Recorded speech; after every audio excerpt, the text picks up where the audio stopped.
Edu notebook YouTube channel में आपका स्वागत है। आज हम एक ऐसे विषय पर बात करने वाले हैं जो सीधे राज्यों की राजनीतिक मशीनरी के दिल में हमें ले जाएगा। मतलब सोचिए कि किसी राज्य में एक नया कानून बनाने का विचार आता है, तो वो विचार एक असल कानून बनने तक का सफर कैसे तय करता है। आज हम इस सफर के हर मोड़ को समझेंगे और देखेंगे कि इस रास्ते में असली ताकत किसके हाथ में है। और ये सवाल बहुत दिलचस्प है क्योंकि ये हमें सीधे राज्य विधानमंडल मतलब स्टेट लेजिस्लेचर की बनावट पर ले आता है।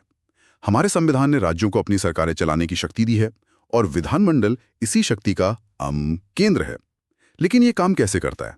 क्या ये केंद्र की संसद की एक छोटी नकल है या इसकी अपनी कुछ अलग पहचान है? तो चलिए इसी पहेली को सुलझाते हैं और समझते हैं कि राज्यों में सत्ता का खेल असल में कैसे खेला जाता है। तो सबसे पहले इसकी नींव कहाँ रखी गई है? संविधान में इसके बारे में क्या कहा गया है? इसकी नींव संविधान के भाग 6 में मिलती है, अनुच्छेद 168 से 212 तक। अनुच्छेद 168 में साफ तौर पे बताया गया है कि हर राज्य के लिए एक विधानमंडल होगा। ज्यादातर लोगों को लगता है कि विधानमंडल का मतलब सिर्फ विधानसभा है, मतलब एमएलएस का सदन। पर असल में इसके 3 हिस्से होते हैं: राज्यपाल, विधानसभा और कुछ राज्यों में विधान परिषद। ये दिलचस्प है कि राज्यपाल को भी विधानमंडल का एक अभिन्न अंग माना गया है। ये ठीक वैसा ही है जैसे केंद्र में राष्ट्रपति संसद का हिस्सा होते हैं ना? बिल्कुल। इसके पीछे का सिद्धांत यह है कि कानून बनाने की प्रक्रिया तब तक पूरी नहीं होती जब तक उस पर कार्यपालिका के प्रमुख यानी गवर्नर के हस्ताक्षर न हो जाएं। और जहां तक सदनों की बात है, तो विधानसभा को हम निम्न सदन या ज्यादा बेहतर तरीके से कहें तो जनता का सदन कह सकते हैं, क्योंकि इसके सदस्य सीधे वोटर्स द्वारा चुने जाते हैं। और दूसरा सदन है विधान परिषद, जिसे उच्च सदन कहते हैं। लेकिन जैसा कि आपने कहा, ये कुछ राज्यों में ही है, मतलब ये हर जगह अनिवार्य नहीं है। यही तो राज्यों के विधानमंडल को संसद से अलग और खास बनाता है। ये एक वैकल्पिक व्यवस्था है। आज की तारीख में हमारे स्रोतों के अनुसार भारत के 6 राज्यों उत्तर प्रदेश, बिहार, महाराष्ट्र, आंध्र प्रदेश, कर्नाटक और तेलंगाना में ही ये 2 सदनों वाली मतलब द्विसदनीय व्यवस्था है। सिर्फ 6 राज्यों में। और यहाँ एक बहुत महत्वपूर्ण बात लिखी है कि अनुच्छेद 169 के तहत संसद जब चाहे किसी राज्य में विधान परिषद बना भी सकती है और खत्म भी कर सकती है। एकदम सही। ये एक बहुत बड़ा अंतर है।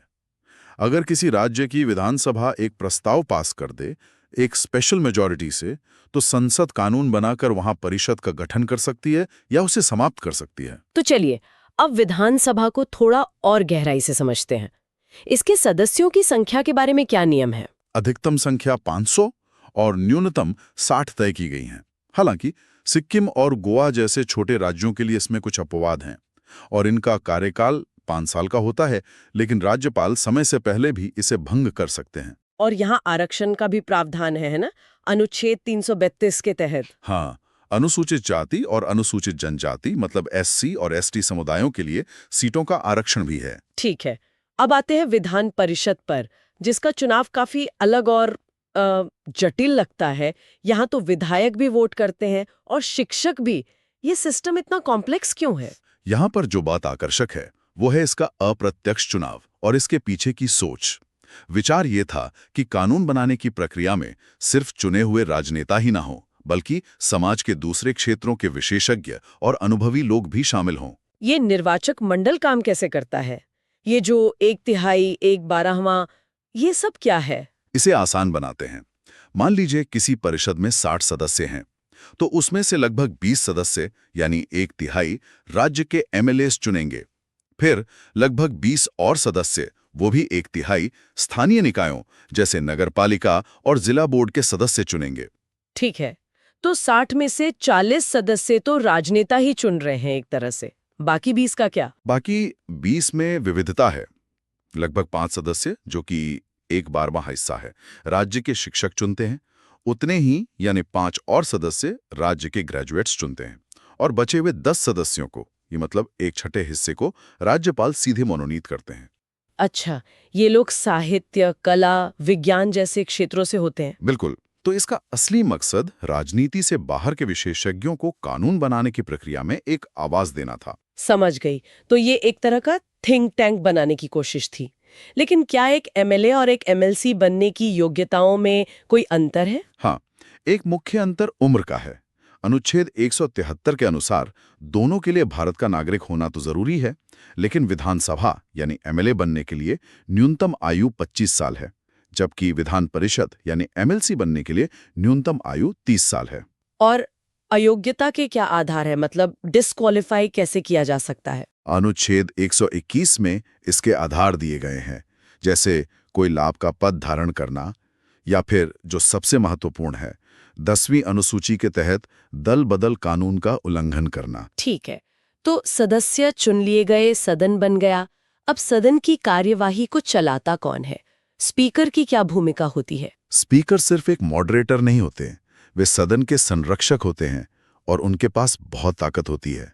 स्पीकर का सबसे बड़ा अधिकार ये तय करना है कि कोई विधेयक धन विधेयक यानी मनी बिल है या नहीं, और उनका फैसला अंतिम होता है। और वो निर्णायक मत, कास्टिंग वोट भी दे सकते हैं अगर वोट बराबर हो जाए तो? हाँ बिल्कुल, जो किसी भी सरकार का भविष्य तय कर सकता है। इसी तरह परिषद में सभापति होते हैं। अब आते हैं सबसे जरूरी सवाल पर। ये सब मिलकर कानून बनाते कैसे हैं? एक साधारण बिल, ऑर्डिनरी बिल की प्रक्रिया क्या होती है? यहीं पर विधानसभा की असली ताकत सामने आती है। जब कोई साधारण विधेयक विधानसभा से पास होकर विधान परिषद में जाता है, तो परिषद उसे अधिकतम 4 महीने तक रोक सकती है। 4 महीने? वो कैसे? पहली बार में 3 महीने, और अगर विधानसभा उसे दोबारा भेजती है तो दूसरी बार में सिर्फ 1 महीना। 1 मिनट, मतलब कुल मिला के सिर्फ 4 महीने? जी। उसके बाद क्या होगा? क्या बिल खत्म हो जाएगा? नहीं, यही तो सबसे महत्वपूर्ण बात है। 4 महीने के बाद बिल को दोनों सदनों से पारित मान लिया जाएगा, भले ही परिषद ने उसे मंजूरी न दी हो। इसका मतलब है कि विधान परिषद किसी कानून को रोक नहीं सकती, सिर्फ उसमें देरी कर सकती है। हाँ, सिर्फ देरी कर सकती है। और यहाँ संसद की तरह संयुक्त बैठक मतलब जॉइंट सिटिंग का कोई प्रावधान नहीं है। अंत में विधानसभा की इच्छा ही सर्वोपरि है। ये तो बहुत बड़ा अंतर है। और धन विधेयक यानी मनी बिल्स के मामले में तो परिषद की शक्ति लगभग शून्य लगती है। बिल्कुल, अनुच्छेद 199 के तहत ये केवल विधानसभा में ही पेश किया जा सकता है, वो भी राज्यपाल की पूर्व अनुमति से। और परिषद को इसे विचार के लिए सिर्फ 14 दिन मिलते हैं। सिर्फ 14 दिन? और अगर वो इन 14 दिनों में कुछ नहीं करती तो भी उसे दोनों सदनों से पारित मान लिया जाता है। पैसे के मामले में परिषद सिर्फ सलाह दे सकती है, अपनी मर्जी थोप नहीं सकती। तो जब बिल दोनों सदनों से पास हो जाता है, तब राज्यपाल की क्या भूमिका होती है? क्या वो बस हस्ताक्षर कर देते हैं? नहीं, राज्यपाल की भूमिका एक रबर स्टैंप से कहीं ज्यादा है। अनुच्छेद 200 के तहत उनके पास 4 विकल्प होते हैं। पहला, वो उसे अपनी सहमति दे सकते हैं और वो कानून बन जाता है। दूसरा, वो अपनी सहमति रोक सकते हैं। तीसरा, उसे पुनर्विचार के लिए वापस भेज सकते हैं। और चौथा विकल्प, जो थोड़ा विवादास्पद भी लगता है, वो है बिल को राष्ट्रपति के विचार के लिए आरक्षित कर लेना। हाँ, और ये एक बहुत महत्वपूर्ण शक्ति है। राज्यपाल ऐसा तब कर सकते हैं जब उन्हें लगे कि कोई विधेयक संविधान के प्रावधानों के खिलाफ है या वो उच्च न्यायालय की शक्तियों को कम कर रहा है। और एक और शक्ति है राज्यपाल के पास, अध्यादेश जारी करने की, अनुच्छेद 213। बिल्कुल, जब विधानमंडल का सत्र ना चल रहा हो और किसी कानून की तुरंत जरूरत हो, तो राज्यपाल अध्यादेश यानी ऑर्डिनेंस जारी कर सकते हैं, जिसका प्रभाव कानून के बराबर होता है। ये तो हुई कानून बनाने की बात। लेकिन विधानमंडल का एक और बहुत बड़ा काम है, सरकार पर नियंत्रण रखना। ये कैसे होता है? ये संसदीय प्रणाली का मूल सिद्धांत है। अनुच्छेद 164 कहता है कि मंत्रिपरिषद सामूहिक रूप से विधानसभा के प्रति उत्तरदायी होती है। अगर सभा का विश्वास नहीं तो सरकार नहीं। और यहीं से अविश्वास प्रस्ताव यानी नो कॉन्फिडेंस मोशन का विचार आता है ना? बिल्कुल, विपक्ष ये प्रस्ताव तब लाता है जब उन्हें लगता है कि सरकार के पास बहुमत नहीं है।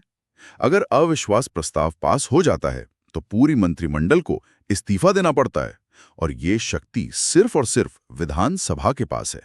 इसके अलावा प्रश्नकाल भी होता है। हाँ, प्रश्नकाल, क्वेश्चन आवर, जिसके माध्यम से विधायक मंत्रियों से सवाल पूछकर उनकी जवाबदेही तय करते हैं। हमारी सामग्री में संसद और राज्य विधान मंडल की एक सीधी तुलना भी दी गई है। अगर हमें 3 सबसे बड़े अंतर बताने हो तो वो क्या होंगे?